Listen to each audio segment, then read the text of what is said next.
Uyghur agentligi xəbəri 2019 yılı 22 dekabr. Maqal avtori İzcimen. Tarixiy namoyish Unsiz cho'qon.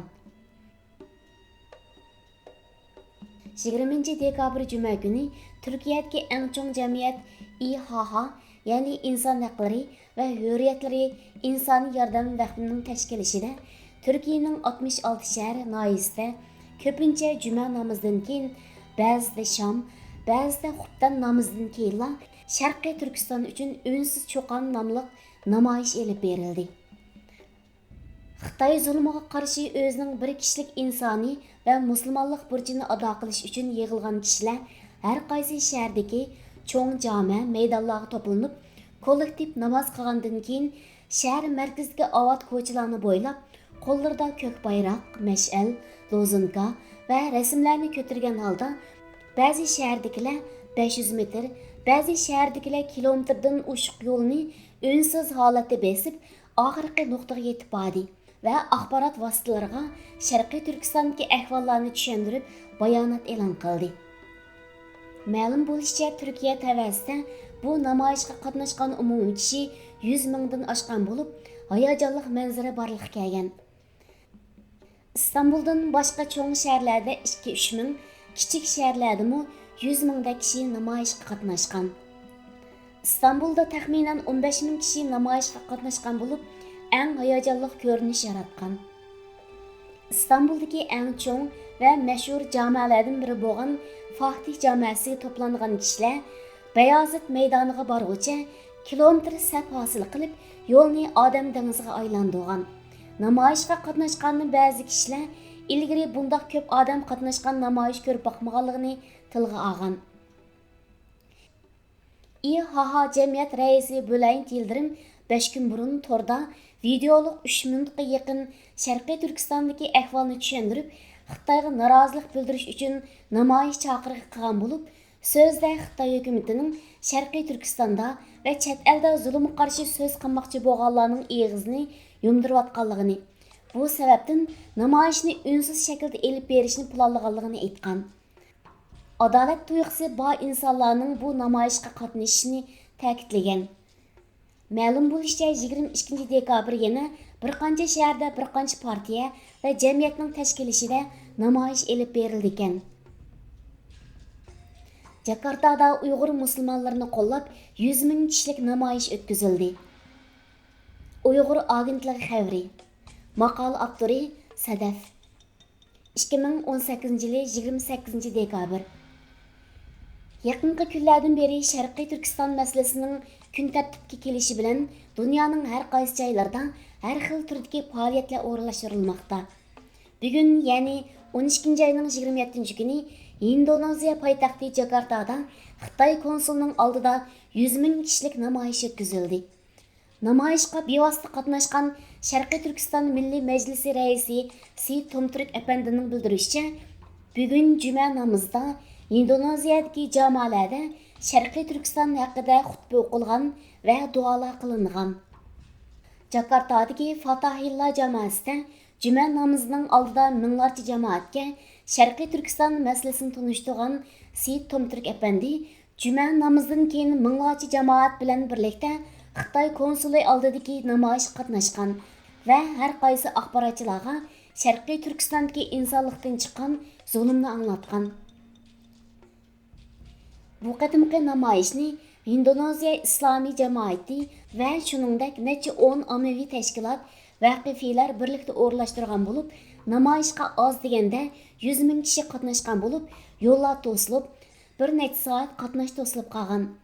Namoyishchi ammo Sharqiy Turkistonga erkinlik, Sharqiy Turkiston yolg'iz emas degandek shiorlarni to'lab, o'zlarining mazlum Sharqiy Turkistonliklar yanada ekanligini ifodalagan.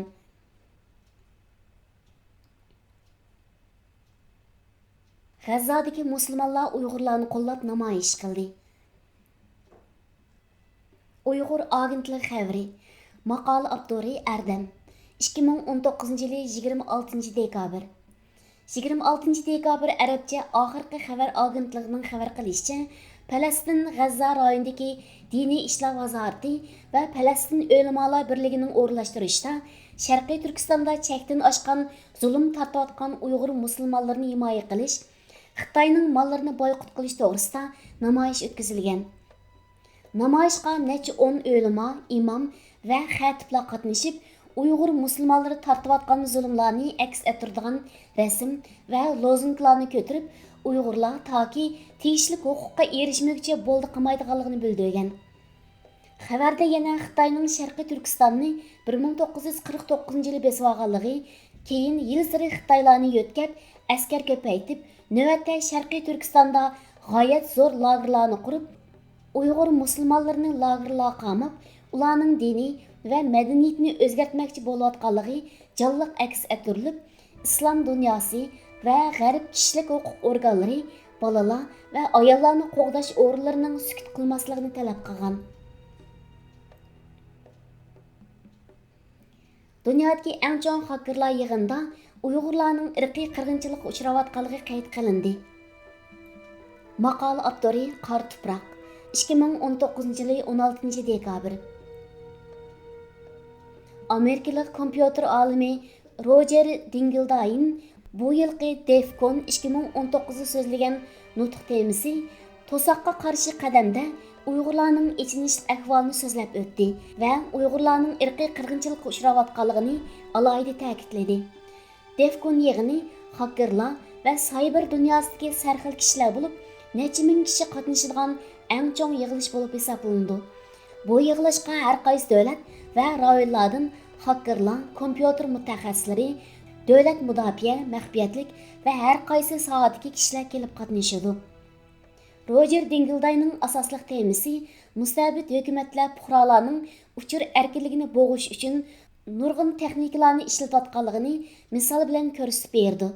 Bu jihatda Xitoy hukumati eng qattiq qo'l bo'lib, fuqarolarning bexatarligini qo'g'dash niqobini kiyib olib, mustabidlarning o'z fuqarolarining uchur huquqini dafsanda qilayotganligini faktlar bilan ko'rsatib berdi.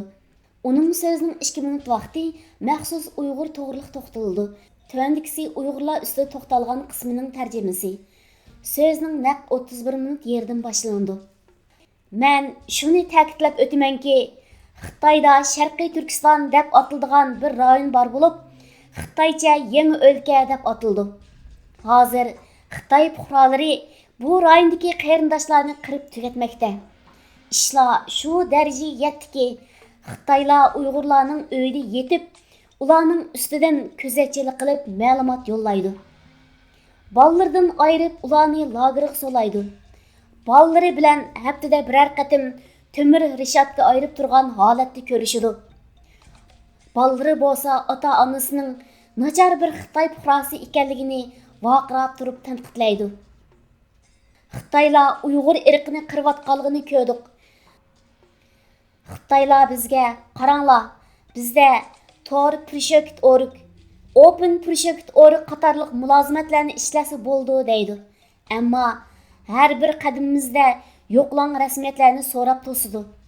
Ular mening asboblarimni elib olib, bir narsalarni qochlab qo'ydi. Ular mening uyimda yashaydi. Jasuslik xavfi tufayli Germaniya asos qonunni qo'g'dash idorasi Germaniya xalqini Xitoy sayohatida ehtiyotchan bo'lishni ogohlantirdi. Uyg'ur agentligi xabari. Maqola avtori Say o'g'li 2019 yili 16 dekabr. Germaniya Sodgesining xabariga asoslanganda, Germaniya asosi qonunni qo'g'dash idorasi germaniyalik sayohatchilar va savdogarlarni Xitoy safarda qattiq ehtiyotchan bo'lishni ogohlantirgan va josuslik xavfi kundan kunga eshib berayotganligi uchun Xitoyga borganda maxsus sayohat uchun qo'llanadigan kompyuter va bir qatimli qo'llanadigan telefonlarni ishlatishni va bu aloqa aslahalarini davomli endi elib yurishlarini alohida tavsiya qilgan. Sayohatdan qaytib kelgandan keyin bo'lsa, kompyuterni cho'ng ko'lamlik virus tozalashdan o'tkazishni, hatto butun sonliq ma'lumotlarni bir taraf qilib etishni eskartgan. Germaniya asosi qonunni qo'g'dash idorasi bundaq tavsiyada bo'lishni tushuntirib mundaq degan: Xitoy hozir o'zining butun dunyoga boshlamchi kuchli davlat bo'lish maqsadini amalga oshirish uchun uchur sohasida ham alohida harakatlarni elib beryotidi. Hatto ba'zida ochiq oshkora hujumlar bo'ldi. Bu yil 5-oydan boshlab Xitoy vizasi iltimos qiluvchilarni torda jadval to'ldirganda nurg'un shaxsiy uchurlarni to'ldirishni talab qildi. Bu orqali Xitoyga kelmoqchi bo'lgan muhim siyosiy va tijoriy shaxslarni so'zib chiqib, ular Xitoyga kelgandan keyin ularni kuzatishga qulaylik yaratish, hatto ularni setib olishga urinish qatorliq ishlarni qilib ulgurdi. Bu sababdan asosiy qonunni qo'g'dash idorasi kishilarni bu turdagi jadvallarni to'ldirganda o'zining xizmati va boshlig'i to'g'risidagi savollarga bek tafsiliy javob bermasdan abstrakt javob orqali jadvalni to'ldirishni tavsiya qilgan. Yaqinda kishilar mundaq bir uchurg'im erishgan. Sayohatchilar Sharqiy Turkiston, ya'ni Shinjong kirish oldida chegaradagi soqchilar tarafidan telefonlarga bir xil ko'zitish app detali majburiy qochlangan. Bu xil detal aniqki telefondagi gumonliq deb qaralgan uchurlarni tanlab chiqish va soqchi doiralariga yetkazilishga qulay bo'lish uchundir. Dinni jo'ng'uchilashtirish sotsialistik jamiyatga uyg'un Qur'on tuzib chiqishmi? Uyg'ur agentlik xabari. Maqola avtori Say o'g'li. 2019 yil 27 dekabr. Angliya kundalik pochta gazeti Xitoy sotsializm ko'z qarashi markaz qilingan Qur'on hadisini qaytadan tuzib chiqib, asli Qur'on hadisdan Kommunist partiyaning ko'z qarash va ahvoliga mos bo'lmagan qismlarini o'chirib tashlamoqchi ekanligini bayon qildi. Germaniya ovozi xabarlari kundalik pochta gazetidan bir Xitoy amaldorining tuandagi so'zlarini naql qildi. Diniy kitoblarni o'zgartib tuzib chiqish bu yil 11-oydagi mamlakatlik siyosiy kengashining millatlar diniy yig'inida o'tirib qo'yilgan. Bu amaldorning bayon qilishicha, Beijing hozir diniy kitoblarga qaytadan qarab chiqib, davrga mos bo'lmagan mazmunlarni chiqarib etishni talab qilgan. Fransiya Figaro gazetining bayon qilishicha, Xitoyning diniy ishlarni boshqarish nazorati Xi Jinpingning ko'rsatmasiga asosan o'xshamagan dillarni sotsializmning ko'z qarashiga mos holda qaytadan sharhlab chiqmoqchi bo'lgan. Bu gazet yana bu ishga mas'ul amaldorlardan jungocha diniy sistema shakllantirish talab qilinganligini bayon qilgan. Xitoyning bu ko'rsatmasida qaysi kitoblarni qancha qism, qancha bob qilib o'zgartirish aniq bayon qilinmagan bo'lsa-mu, kundalik pochta gazeti va Figaro gazetining bayon qilishicha, Xitoy bu qatim eng oz deganda Qur'on va hadisni o'zgartib tuzib chiqargan. Bu yil 11-oyning 26-kuni Beijingda ochilgan yig'inda 16 nafar diniy zot va mutaxassislar muzokara qilib tajriba, tushuncha va ta'sirotlarni almashtirib, dinni jo'ng'uchilashtirish va zamonaviylashtirish davrining talabi ekanligini o'ttirib qo'ygan.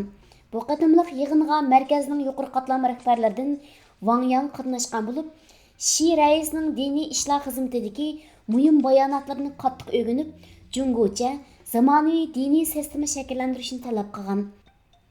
2016 yildan buyon Xi Jinping ko'p qatim dinni jo'ng'uchilashtirish yo'nalishiga qarab minishni tilga olgan. Dinni sotsializmga moslashtirib, sotsializmning diniy jamiyat, diniy zot va diniy omini yetaklashi kerakligini ta'kidlagan. Xristian diniga qarta 2018 yildan boshlab torda Injil setilishi cheklangan bo'lib, buningda boshqa shahar rayonlaridagi cherkovlarning kirish belgisi elib etilgan. Xristian diniga e'tiqod qiladigan oilalar besimga uchrashga boshlagan.